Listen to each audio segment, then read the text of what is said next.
maayong gabi.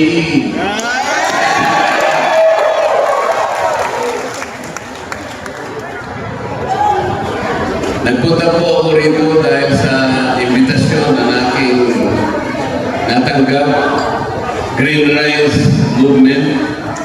Importante po sa akin ito kahit napakalayo ng Davao at napakarami po ng aming sorties sa Luzon. Pero kailangan po na makarating din ako para mag-participate din ako sa event na ginagawa natin ngayong gabi. It is very important to me to express my side on what is happening to our country today. Kasi po bilang isang abogado, naiintindihan ko naman ang mga proseso ng batas. Hindi po tama ang maraming bagay na ginawa ng House of Representatives at ng ating pamahalaan. Unang-una na po yung impeachment na nangyari sa ating Vice President. I question the impeachment on two grounds.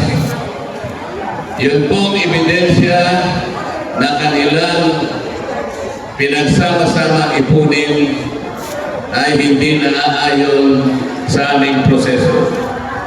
I told the committees, this is not the way to investigate the utilization of public funds. The House of Representatives was not given the responsibility to make the audit of funds.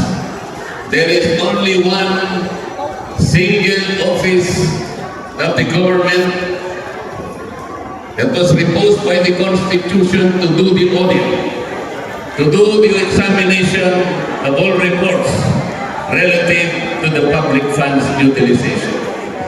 Ito lamang po yung Commission on Audit. Nobody else. The only mandate and authority to audit resides in the COA, not in the House of Representatives. Sinabi ko po sa kanila, ito pong audit na ginagawa sa Office of the Vice President is only a starting point. There is no conclusion here. It is only audit observation memo. There is no findings here. Ang totoo niyan, sabi ko, kahit na itong audit observation memo will transition into a notice of disallowance. The notice of disallowance is still assailable. It is available. Bakit tayo ang gumagawa ng isang bagay na ginagawa ng Commission? We cannot encroach upon ourselves the mandate proposed to the Commission on Audit. Hindi po natin pwedeng kunin yun. Wala silang mga isagot.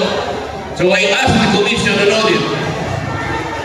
Sila yung tinanong ko, can you surrender your authority and mandate to the House of Representatives? No, sir. Is there any other office aside from you who can make the audit? None, sir. Okay, bakit niya binigay ngayon sa committee? What happened? Kasi po sinampi na kami. Dahil sinampi na ka ng House Committee, sumunod ka na lang. Ba't hindi ka na-object? Why did you not write back the House of Representatives? You cannot take away this responsibility from us. This is ours. You have nothing to do with this. Bakit hindi kayo sumagot? Takot po siya. Ito po yung nangyayari. So, if the audit of the COA is not even final and executory, it is even appealable to the Supreme Court. Bakit yung audit na ginawa ng House of Representatives became final and it was utilized? Tinanggal lahat ako sa aking mga committees. Inubaran ako. Wala na akong committees ngayon. Ang akala nila, matatakot nila o akala nila, hindi na mo magsasalita. Pati po yung cancel ko sa commission and appointments, tinanggal din sa akin. Pati po yung mga binibigyan nila ng mga ayuda na pinamimigay ko rin sa ating constituents, tinanggal din nila. Pati po yung inisyo ng mga guarantee letters para pampagamot sa mga kababayan nating mahirap, tinanggal din nila. Sabi ko, bakit? Pinarusahan nyo na ako, pati nga yung allowance ko, tinanggal nyo na. So pinarusahan, okay lang sa akin yun. Pero sana, huwag na nilang kunin itong guarantee letters kasi para sa mga tao mahihirap ito. Correct. Pampagamot nila ito, pambili nila ng gamot, pang-hospital, kinuha pa ninyo. Kaya na po ang nangyayari. So I question also the manner under which the former president was arrested, detained, and then eventually flew back to the Netherlands. Bilang isang abogado ko, sinasabi ko sa inyo, mali po lahat ang nangyari. Yung warrant of arrest, hindi naman po pinakita sa dating Pangulong Duterte. Ipinakita po sa cellphone.